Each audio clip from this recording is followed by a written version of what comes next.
Stop scrolling because nobody saw this coming, and the internet is officially spiraling. After months of silence, separation, subliminals, and public confusion, Remy Ma and Papoose have just been spotted together again, and fans don't know whether to celebrate, panic, or brace for impact. No announcement, no captions, no explanations, just visuals, and sometimes visuals are louder than statements. People thought this chapter was closed, lines were drawn, narratives were cemented, loyalty was questioned, sides were chosen. And then suddenly, there they are together like nothing ever happened. Close enough to spark speculation, calm enough to feel intentional. The moment those images surfaced, timelines froze, comment sections exploded, and one question drowned out everything else. What does this mean? Is this reconciliation, a conversation, a calculated public move, or something much more complicated that fans aren't ready to unpack? Because after everything that's gone down, the public tension, the rumors, the emotional fallout, seeing them side by side again feels less like closure and more like a plot twist nobody prepared for.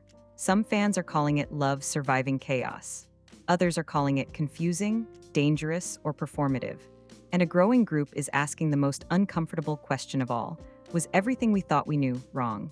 Because when two people with this much history reappear together without context, it doesn't bring peace. It brings suspicion. And once you hear what insiders are allegedly saying about why they were seen together, and what this might actually signal, you'll understand why this sighting just reopened a story everyone thought was over. The sighting didn't come with context, and that's exactly why it detonated. No caption, no statement, no carefully staged explanation to soften the blow. Just Remy Ma and Papoose together again, in the same space after months of distance that fans had already translated into finality. The moment those images hit timelines, confusion turned into chaos. People weren't just surprised, they were disoriented, because nothing about the last few months suggested this was where the story was heading. For a long time, the narrative felt settled. Separation had been implied without being announced. The absence was loud: no joint appearances, no playful exchanges, no public affirmations. Fans had filled in the gaps themselves, building a story out of silence, reading meaning into every solo move. And then suddenly, that story cracked. Because there they were, visible and unmistakable, undoing months of assumptions in a single frame. What made the moment so unsettling wasn't just that they were together. It was how they were together, not awkward, not tense, not visibly distant. Calm, familiar, intentional, the kind of togetherness that doesn't look accidental. And that detail sent fans into a spiral, because it suggested this wasn't a random encounter.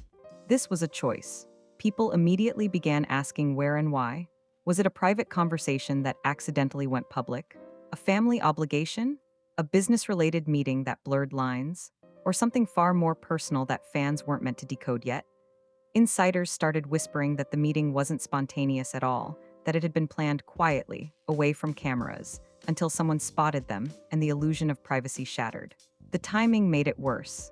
Months apart is enough for people to accept an ending, enough for wounds to scab over, enough for fans to move from speculation to certainty. And just when that certainty felt solid, it was ripped open.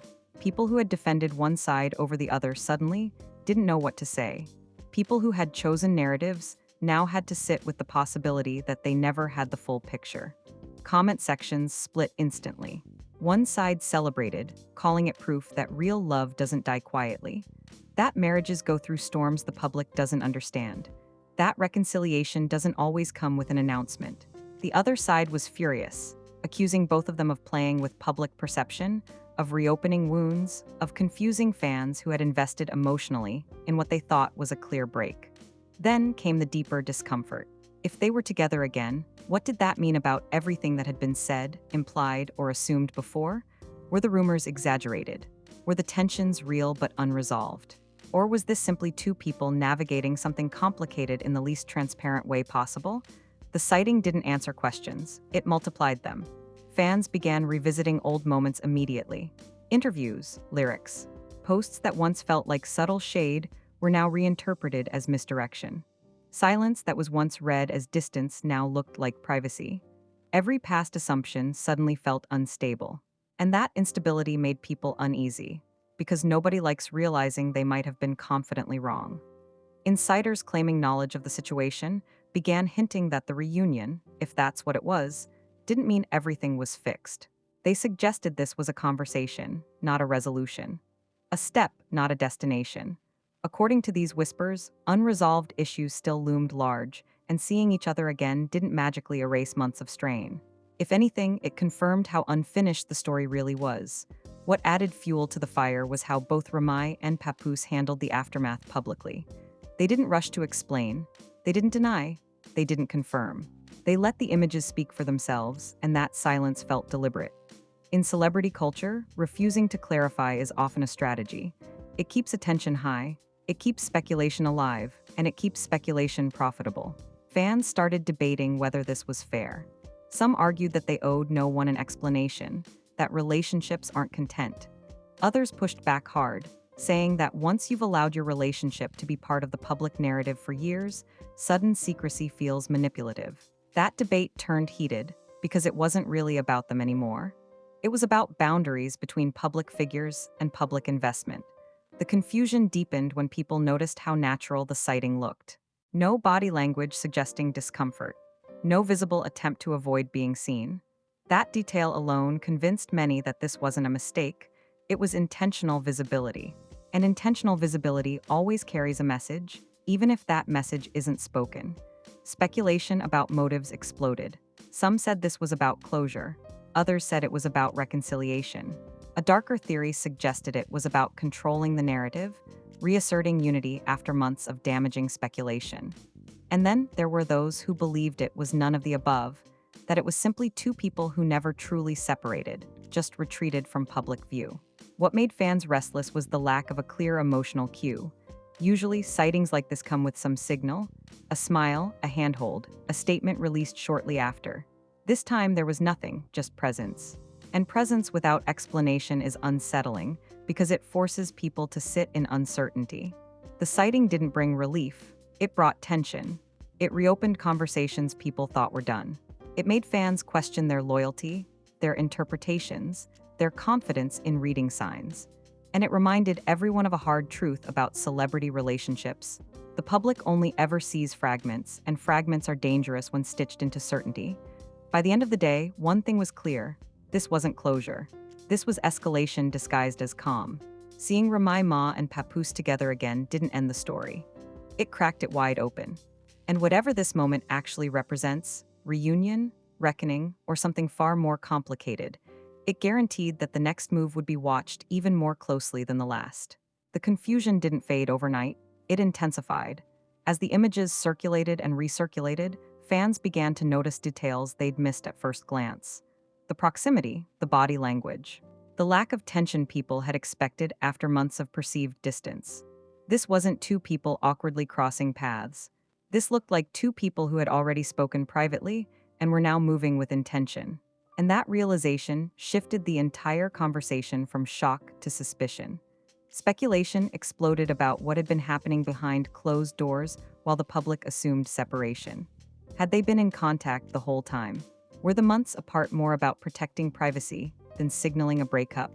Or was this the first real conversation after a long emotional freeze?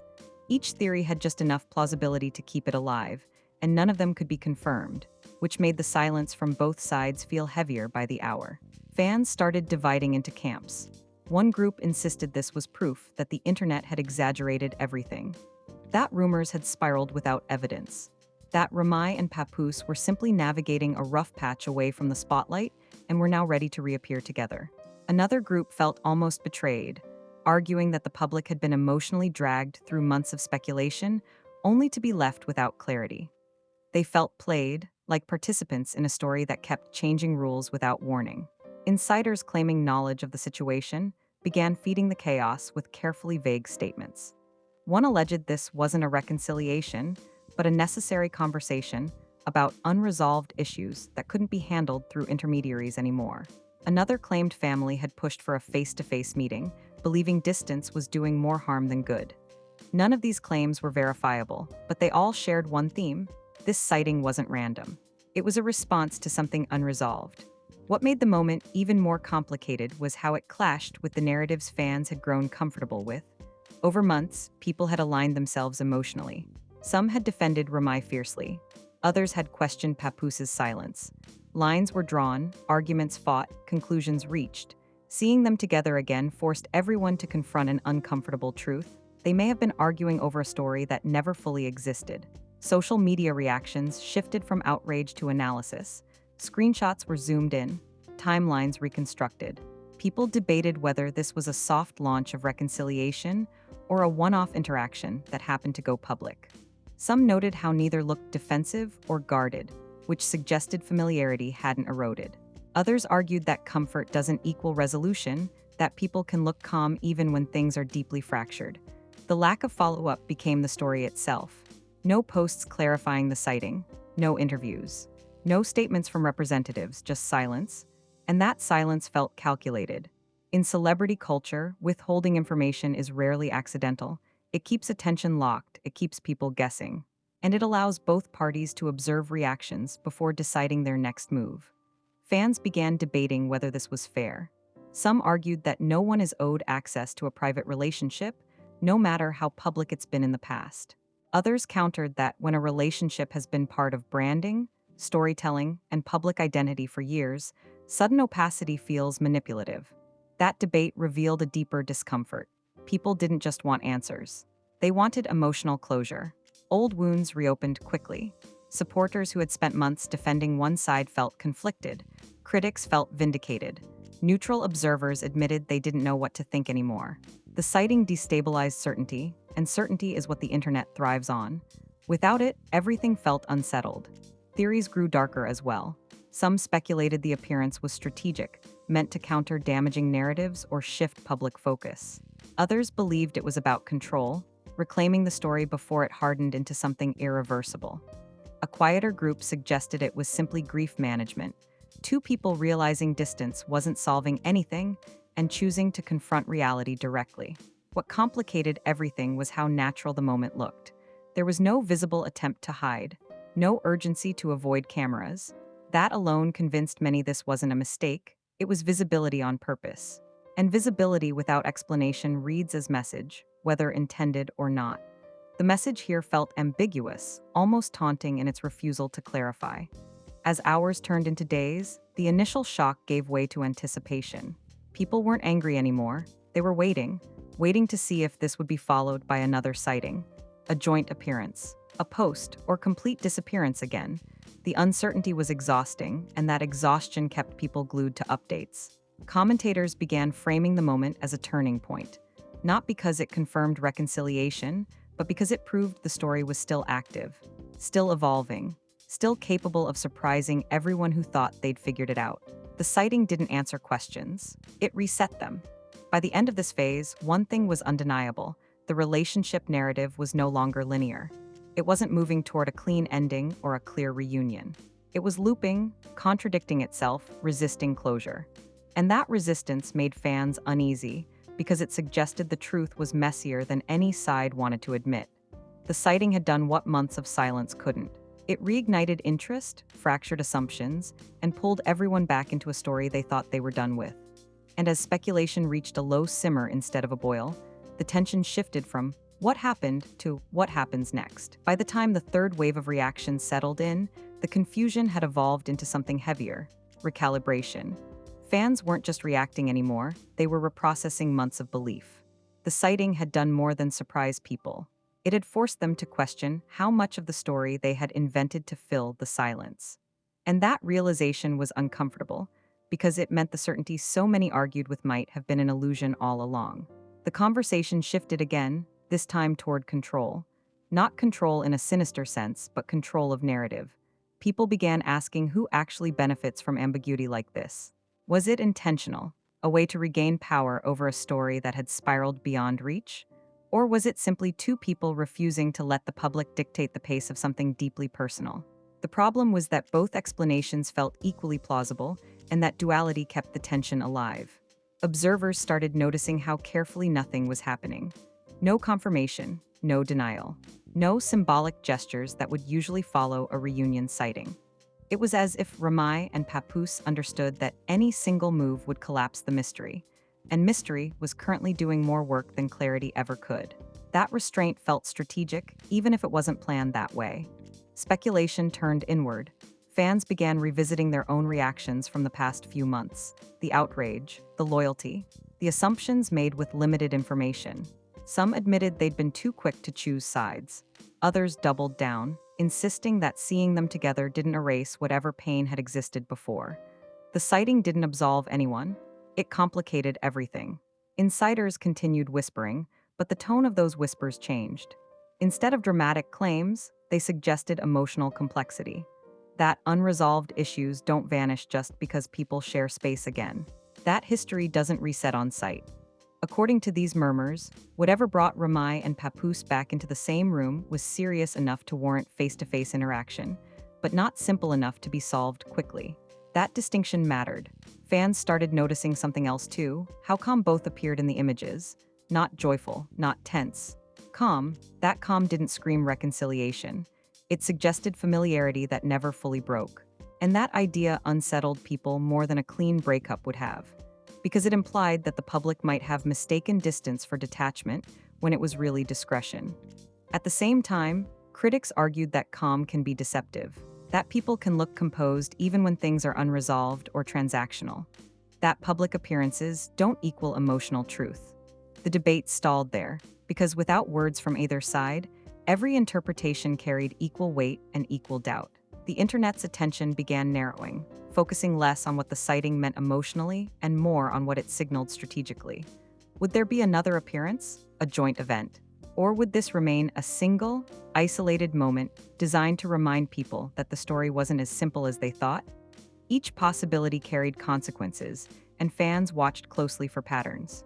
What made this phase different was the absence of outrage. There was no anger left to burn, just curiosity and unease, the kind that lingers, the kind that doesn't trend loudly but stays present. People didn't want drama anymore. They wanted orientation. They wanted to know which way the story was facing. Remy's silence, in particular, was scrutinized. She had been vocal in the past when narratives didn't sit right with her. Now, she was choosing restraint. Some interpreted that as growth. Others saw it as calculation. But everyone agreed on one thing: she was no longer reacting. She was observing, and observation is power. Papoose's continued quiet also took on new meaning. Instead of absence, it started to look like alignment. Not alignment with a specific outcome, but alignment with the decision to keep things private. That mutual silence suggested something had been agreed upon, even if no one knew what it was. And that possibility alone reframed the entire story. The most unsettling realization came slowly. This sighting might not have been about the public at all. It might have been about closure, confrontation, or simply coexistence. The problem was that the public had grown used to being a participant in their narrative. Removing that access felt jarring, even unfair to some. As days passed without follow-up, the story began to settle into ambiguity. Not resolution, not escalation, ambiguity. And ambiguity is dangerous in celebrity culture because it invites endless interpretation without offering relief. People kept watching, refreshing, waiting for the next data point that would tilt the story one way or another. Commentators started calling this the most honest phase of the saga. Not because it revealed truth, but because it exposed how little truth the public ever had. The sighting didn't clarify the past. It exposed the limits of perception. And that exposure made people uneasy about how confidently they'd spoken before. The relationship, whatever its current state, stopped being the central issue. The issue became narrative ownership. Who gets to define a story when so many people feel invested in it? When does curiosity become entitlement? And how much silence is allowed before people feel misled? By the end of this phase, one thing was certain: the sighting changed the temperature permanently. It didn't warm it or cool it, it destabilized it. Fans were no longer reacting to events. They were reacting to the absence of explanation. And absence, when sustained, becomes its own statement. This wasn't a happy ending. It wasn't a dramatic twist. It was a pause that carried weight. A reminder that real relationships don't move in straight lines, and public narratives rarely survive contact with private reality. Whatever Remy, Ma, and Papoose decide to do next, this moment ensured one thing: the story can no longer be told with confidence by anyone but them. And until they choose to speak, every appearance, every silence, every decision will be read not as an answer, but as a signal. Because once you've been seen together again after months apart, neutrality disappears. Everything becomes meaningful. Everything becomes watched. And the next move won't just continue the story, it will finally force it to choose a direction. Before you scroll away, understand this. Moments like this don't come with warning, and once the internet decides on a version of the story, it rarely waits for facts. This sighting didn't answer anything, but it changed everything. And whether you see it as reconciliation, confusion, or something unfinished, ignoring it means letting other people decide what it means for you. If this reunion shook your assumptions even a little, hit like, so this conversation doesn't disappear into the algorithm. Drop a comment because how fans interpret this moment matters more than any blurry photo ever could. And subscribe now, because this story is clearly not over. It's entering its most unpredictable phase. Missing the next update isn't harmless. It means missing context when the next sighting, statement, or silence reframes everything again. Engagement keeps pressure alive. Pressure keeps narratives from being quietly rewritten once attention fades. And stories like this don't resolve cleanly, they pivot suddenly. People will be talking about this weeks from now, asking who saw it coming and who misunderstood it entirely. Make sure you're not catching up after the narrative has already been rewritten without you. Stay locked in. Stay paying attention. Because once two people with this much history are seen together again, every move after this becomes intentional, and the next one could flip the entire story on its head.